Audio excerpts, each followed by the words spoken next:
Friends, how are you. Hope करता हूँ बेटा आप सभी स्वस्थ होंगे।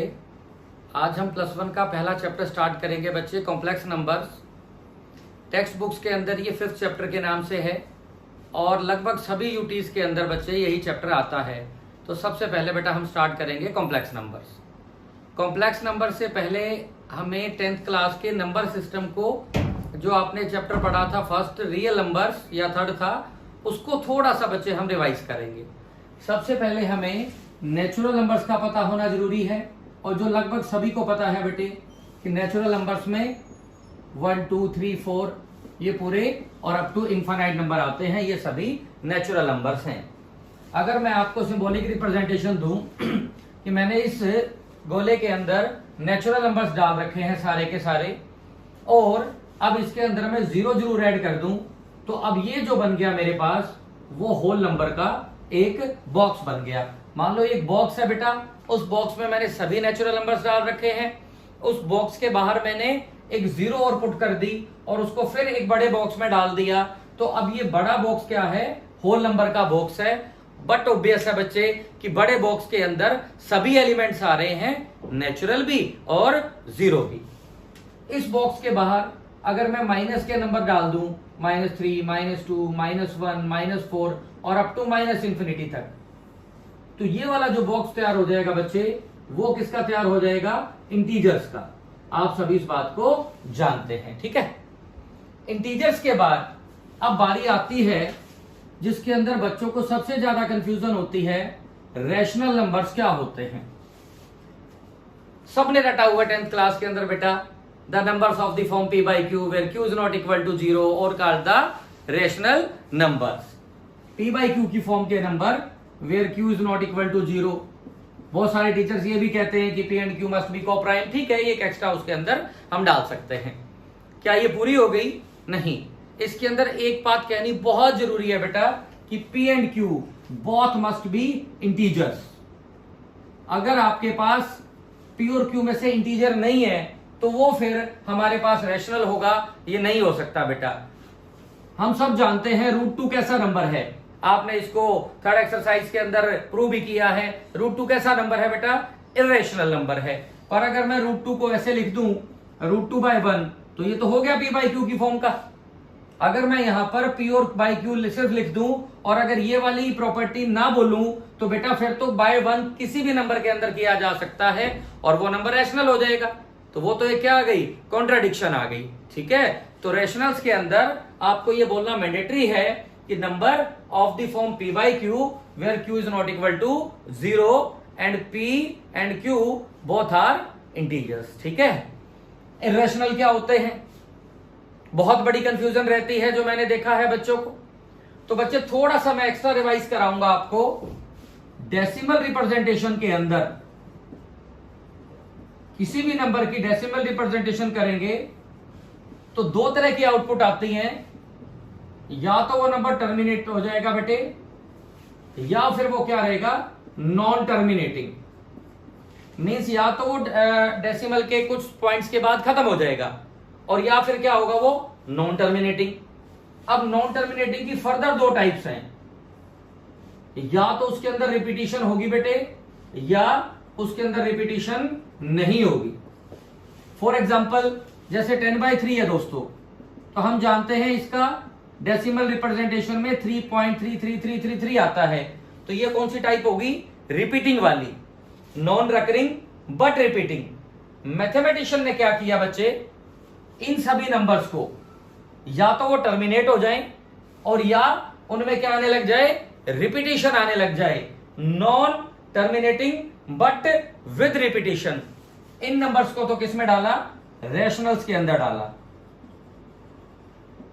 और जो दोनों तरह की बदमाशी कर रहे हैं, ना तो टर्मिनेट हो रहे और ना ही क्या हो रहे बेटा, वो रिपीटिंग उनके अंदर आ रही, रिपीटिशन नहीं आ रही। तो इन नंबर्स को उन्होंने किस में कहा? इर्रेशनल्स के अंदर कहा, ठीक है। क्लियर होगी बात? देखो मैं एक एग्जांपल से आपको बताता हूं, फिर इस डायग्राम की वैल्यू आपको समझ आएगी बच्चे।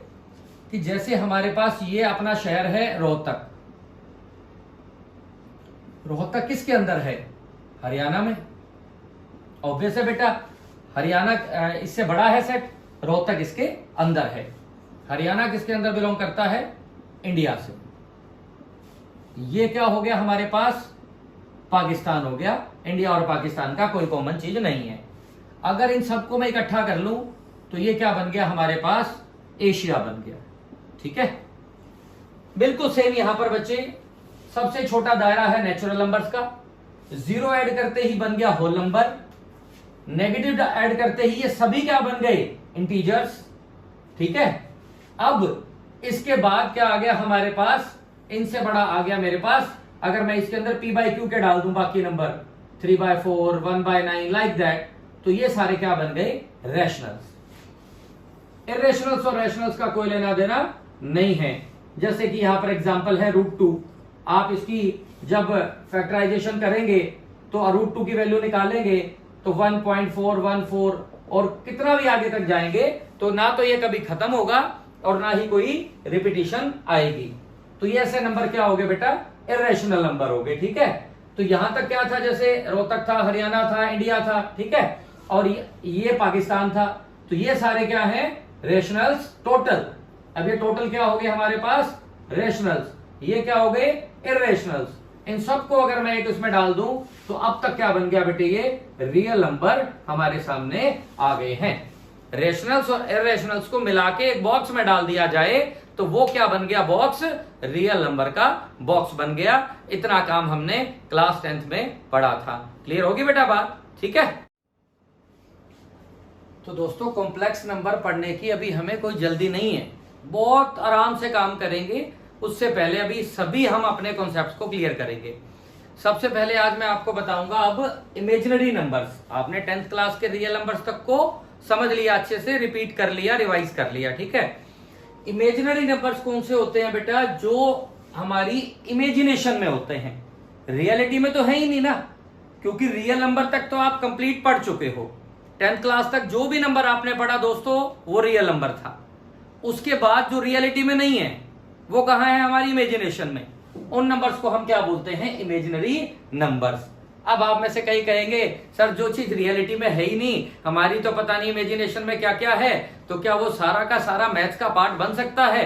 तो बेटा वो पॉसिबल नहीं है। मैं जानता हूं आपकी उम्र में बहुत सारी इमेजिनेशन ऐसी ऐसी आती है जो मैथ्स का पार्ट नहीं बन सकती है ना। तो फिर ये नंबर्स कैसे बन गए मैथमेटिक्स का पार्ट? इसके पीछे भी एक लॉजिक है। आपको 10th क्लास में सिखाया गया था कि क्वाड्रेटिक इक्वेशन होगी तो उसके मस्ट है कि 2 रूट होंगे, क्यूबिक होगी तो उसके 3 रूट होना मस्ट है, बाई क्वाड्रेटिक होगी तो उसके 4 रूट होना मस्ट है। ये बात आपने पढ़ी थी 10th में, क्लियर है ना? और ये बिल्कुल सच बात है कि जितने डिग्री की इक्वेशन होगी उसके उतने ही रूट्स आने बहुत जरूरी है। ठीक है, अब हुआ क्या बेटा?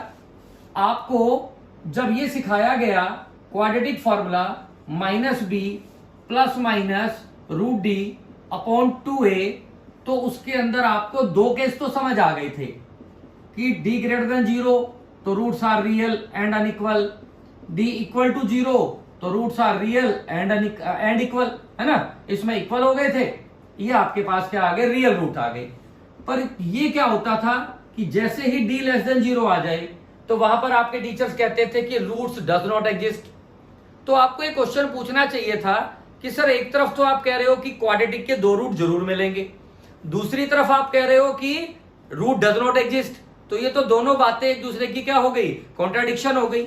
अगेन एक एग्जांपल देखिए, अगर मैं आपके सामने एक इक्वेशन लिखता हूं क्वाड्रेटिक x² + 1 = 0, तो मेरे हिसाब से तो इसके 2 रूट होंगे। पर जैसे ही x² की वैल्यू उधर गई -1, तो ये तो कभी पॉसिबल ही नहीं हो सकता, क्योंकि किसी भी नंबर का स्क्वायर नेगेटिव नहीं आ सकता अप टू 10th क्लास। दोस्तों नंबर पॉजिटिव होगा तो उसका स्क्वायर भी पॉजिटिव होगा, है ना? अगर नंबर नेगेटिव है तो हम जानते हैं किसी भी नेगेटिव नंबर का स्क्वायर भी क्या होता है? पॉजिटिव होता है, और 0 का जो स्क्वायर है वो तो 0 है। तो किसी भी नंबर का स्क्वायर नेगेटिव हो ही नहीं सकता। तो वहां पर हम क्या कह देते थे कि this equation is not possible. और दूसरी तरफ से बात करूं उन मैथमेटिशियंस की जिन्होंने ये डिस्कवर किया था कि क्वाड्रेटिक है तो 2 रूट मिलने मस्ट है, तो यहां पर आपस में मैथमेटिशियंस में कॉन्ट्राडिक्शन आ गई, कंफ्लिक्ट आ गए। उस कंफ्लिक्ट को दूर करने के लिए इमेजिनरी नंबर्स आए फ्रेम के अंदर। दोस्तों रूट के अंदर अगर माइनस आ जाए तो वो नंबर रियलिटी में कभी एग्जिस्ट नहीं करता, इसीलिए उसको हम बोलते हैं इमेजिनरी नंबर। और सबसे पहला नंबर जो डिस्कवर किया मैथमेटिशियंस ने, और वो था दोस्तों रूट ऑफ -1, जिसको इन्होंने आई से डिनोट किया और इसका नाम रखा आयोटा। क्या नाम रखा बेटे इसका? आयोटा। तो iota is nothing, this is an first imaginary number which is represented by square root of -1। यानी बेटा आयोटा अगर आ गया रूट ऑफ -1 तो ये हमारा इमेजिनरी नंबर हो गया। ये सिर्फ इसलिए हुआ कि अभी मैं इस इक्वेशन के दो रूट आपको निकाल के बताऊंगा। एक बार पहले इस टॉपिक को ध्यान से देखिए। ये पहले इमेजिनरी नंबर की शुरुआत हुई। क्यों कह रहा हूं? क्योंकि जैसे ही मैं आयोटा का दोस्तों स्क्वायर करता हूं तो फिर देखो आंसर किसके बराबर आ गया है? -1 के बराबर आ गया है। अगेन अगर मैं स्क्वेयरिंग करता हूं दोस्तों तो आयोटा स्क्वायर किसके बराबर आ गया? 1 के। ये बॉक्स के अंदर जो तीन बातें हैं ना बेटा, वो आपको अपनी मेमोरी में बहुत अच्छे से फिट कर लेनी है। यहां पर आएगा आयोटा 4। दोबारा देखिए, आयोटा क्या है? Root of -1। उसका मैंने स्क्वायर किया दोस्तों तो क्या आ गया? इसका स्क्वायर करते ही रूट खत्म हो गया -1। दोबारा स्क्वायर किया तो आयोटा की पावर 4 आ गई और वो किसके बराबर आ गई? -1 का स्क्वायर क्या हो गया दोस्तों?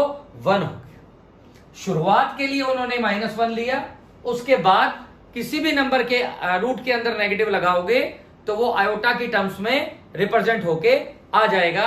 फॉर एग्जाम्पल मान लो आपको कोई कहता है -25 और ऊपर लगा दिया उसने रूट, तो प्यारे बच्चों इसको मैं कैसे लिख सकता हूं? 25 इंटू -1। ठीक है, 25 का रूट क्या आ गया? 5 और -1 का रूट क्या आ गया? आयोटा। तो इस नंबर का आंसर क्या आ गया हमारे पास? 5 आयोटा। इसी प्रकार अगर कोई हमारे को यहां पर 64 लिख के दे दे तो मैं इसको कैसे लिखूंगा? 64 इंटू -1। 64 का रूट क्या आ गया? 8 और साथ में क्या आ गया? आयोटा।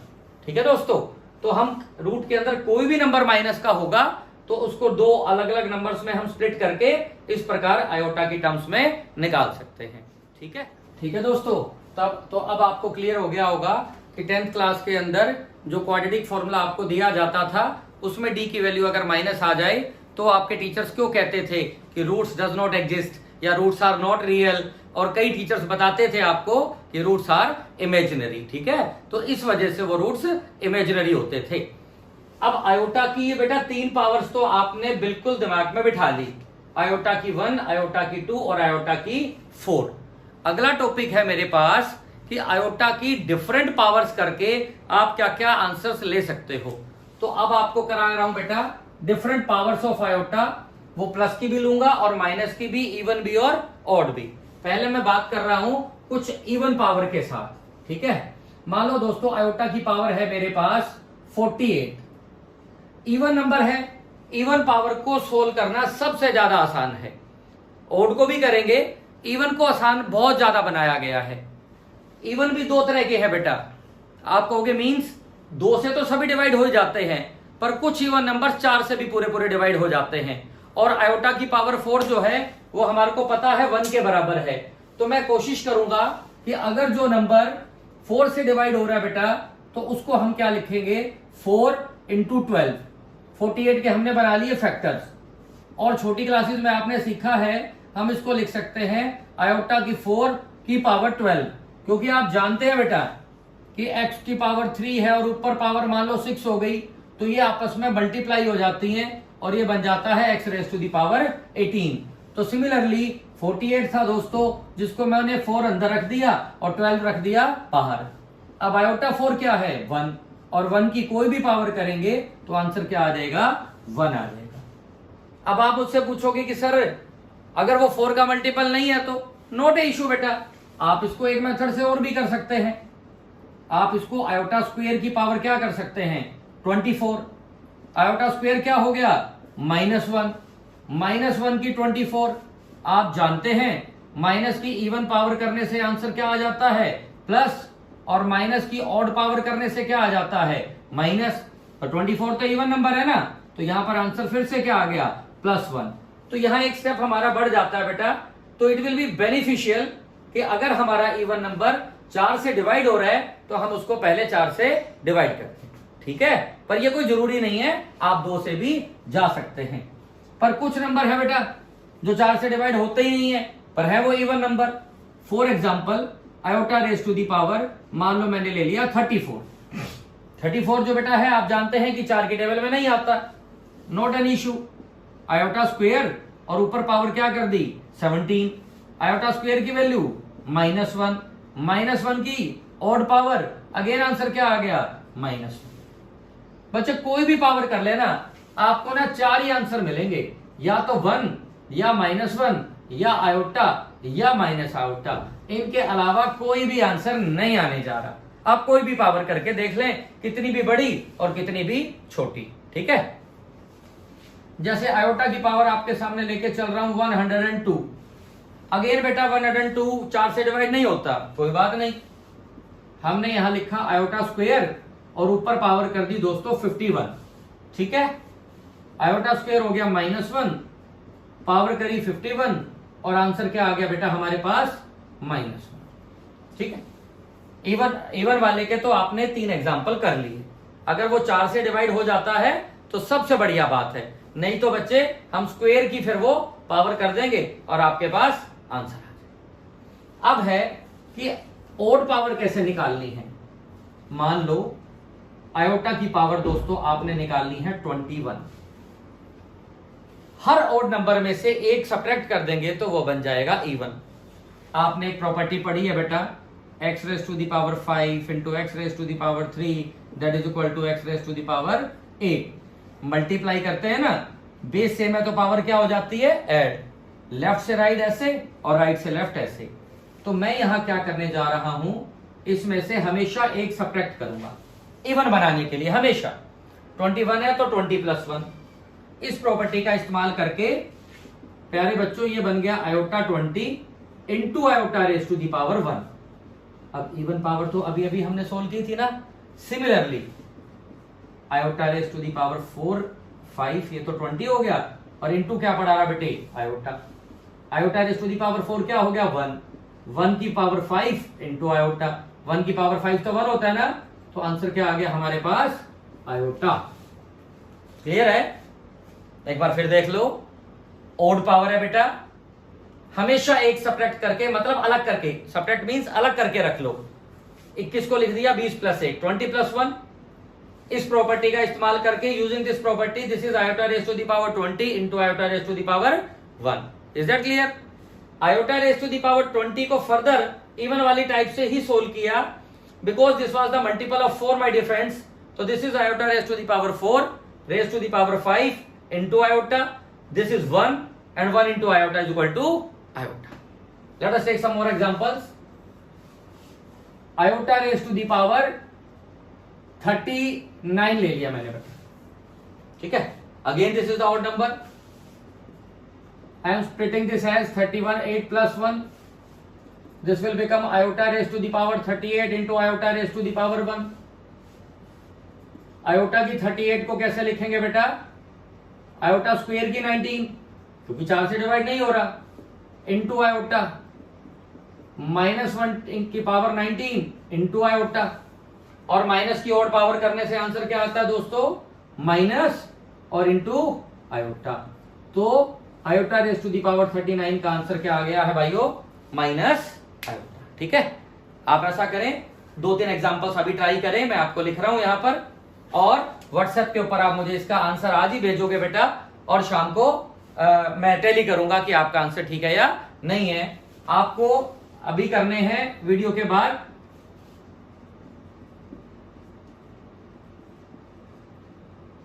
102 तो शायद हमने कर लिया, आप इसको कर दो 202 iota raise to the power 99। ये एग्जांपल्स आपको जरूर ट्राई करने हैं, ठीक है बेटा। अब दोस्तों मैं आपको ना आयोटा की नेगेटिव पावर्स के बारे में बताऊंगा, ठीक है। सबसे पहले एक प्रॉपर्टी पढ़ी है आपने छोटी क्लासेस में बच्चे, कि जैसे x raise to the power -5 है तो ये क्या हो जाता है 1/x raise to the power 5। ये आप सबको याद है, बहुत आसान सी बात। अब मेरे पास है बेटा कि iota raise to the power -40 हो तो कैसे सोल्व करना है, ठीक है। तो मैंने इसको क्या लिखा 1 by iota raise to the power 40। आगे का काम बिल्कुल सेम है दोस्तों, आयोटा की 40, 4 यहां 10 यहां, 1 पड़ा रहा, आयोटा की 4 1 होगी बेटा, और 1 रेस टू द पावर 10 करेंगे तो आंसर क्या आ गया 1 by 1 that is equal to. ठीक है, अगेन मान लो iota raise to the power है मेरे पास -98, इसको क्या लिखा मैंने बेटा 1 by iota raise to the power 98 using this property, है ना। फिर वही कहानी, iota square raise to the power 49, again ये क्या बन गया बेटे -1 रेस टू द पावर 49। हम जानते हैं माइनस की ओड पावर क्या बन गई -1 एंड योर आंसर इज -1। अब देखोगे आप एक दो क्वेश्चंस और, 1 बाय लाइक मैं लेता हूं iota raise to the power -37, तो बेटा ये होगी 1 by iota raise to the power 37। ठीक है, आयोटा 36 प्लस 1, ये बन गया बेटा आयोटा 36 इंटू आयोटा 1, 36 4 का मल्टीपल है तो आयोटा की 4 और 9 और इंटू क्या आ गया आयोटा की 1, आयोटा की 4 फिर से 1 की कोई भी पावर करोगे बेटा आंसर क्या रहेगा 1 and your answer will be 1 by iota. अब आप मुझे कहोगे कि सर आपने तो कहा था कि इन चारों में से ही कोई आंसर आएगा, आपका आंसर तो 1 बाय आयोटा आ गया। अब इस आंसर को हम उसी फॉर्म में कैसे चेंज करेंगे, ध्यान से देखोगे बेटा, इसी को मैं क्या लिख रहा हूं आयोटा से मल्टीप्लाई और आयोटा से डिवाइड। बच्चे किसी भी नंबर को, फॉर एग्जांपल 10 है मेरे पास, तो क्या मैं इसको 2 से मल्टीप्लाई और 2 से डिवाइड करके 20/2 नहीं लिख सकता?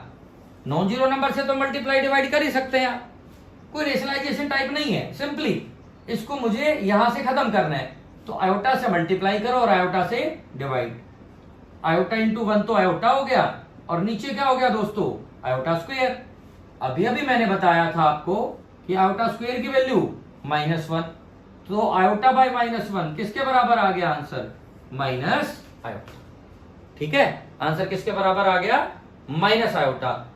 एक बार फिर देख लो, iota raise to the power -37 था, 1 बाय आयोटा 37, 36 प्लस 1, आयोटा 36 हो गया बेटे आयोटा 4 की 9 इंटू आयोटा 1 बाय आयोटा आ गया। आप इसको सीधा इसको याद भी रख सकते हैं, 1 बाय आयोटा, आयोटा से मल्टीप्लाई आयोटा से डिवाइड, दोस्तों iota by iota square, answer क्या आ गया minus iota. Let us take one more example, iota raise to the power हमने कर दी बेटा -65,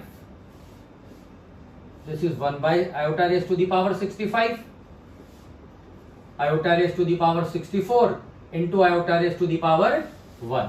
ठीक है, सेम है बेटा, कोई फर्क नहीं है। और iota 64 को कैसे कर दोगे, iota की 4 की पावर कितनी होगी 16 इंटू आयोटा, फिर से ये क्या बच गया बेटे 1 बाय आयोटा, और सेम आंसर क्या आ गया आपके पास माइनस आयोटा, सेम कहानी। ठीक है, तो प्यारे बच्चों आज हमने पढ़ा, अभी कॉम्प्लेक्स नंबर स्टार्ट नहीं हुआ बेटे, मैं आपको सिखाने की कोशिश करूंगा, क्रैमिंग की नहीं तो आते ही कॉम्प्लेक्स नंबर लिख देते हैं लोग। आपको क्या किया है आज, रियल नंबर्स को रिवाइज कराया बेटा, कॉम्प्लेक्स नंबर से पहले इमेजिनरी नंबर्स की इंट्रोडक्शन दी, आयोटा की डिफरेंट पावर्स करी, और एक बात आपको और सुननी है कि बेटा आपको फटाफट अपनी बुक्स परचेज कर लेनी है, मार्केट से मिल रही है इस समय, नहीं तो आप अपने सीनियर से भी ले सकते हैं। एलिमेंट्स की बुक लोगे that will be beneficial, NCERT corner उसके अंदर इंक्लूड है बेटा, एनसीईआरटी पूरी हो जाएगी उसी से, और उसके अंदर एनसीईआरटी से एक्स्ट्रा क्वेश्चंस हैं। कंप्लीट एनसीईआरटी तो हम लेके चलेंगे उससे, साथ में हम एलिमेंट्स भी करेंगे, ठीक है, एक्स्ट्रा क्वेश्चंस भी। तो आज जिसके पास जो भी बुक है बेटा, आप देखोगे आपने क्वेश्चन तो कोई करवाया ही नहीं। अगर आप टॉपिक को बहुत अच्छे से समझ पाओगे ना, तो जब घर जाके बुक खोलोगे आप बेटा, या वीडियो देखने के बाद जब आप बुक खोलोगे, तो यू विल बी सरप्राइज्ड कि आप पहले 4-5 क्वेश्चन तो बिना मेरे करवाए भी कर सकते हो। तो मेरी एक हम्बल रिक्वेस्ट है, अगर आपके पास आज एनसीईआरटी है या एलिमेंट्स है, कोई भी बुक है, तो उसके फर्स्ट 3 to 4 क्वेश्चंस आप जरूर ट्राई करिए। उनमें सब में आयोटा की डिफरेंट पावर्स दे रखी है, या इस तरह के क्वेश्चंस दे रखे हैं -36 को इवेल्युएट करिए। ठीक है, कोई भी प्रॉब्लम आए आप शाम को मुझे व्हाट्सएप पे, कॉलिंग पे, किसी भी जरिए आप अपनी प्रॉब्लम्स पूछ सकते हैं। Wish you all the very best, have a nice day, stay blessed.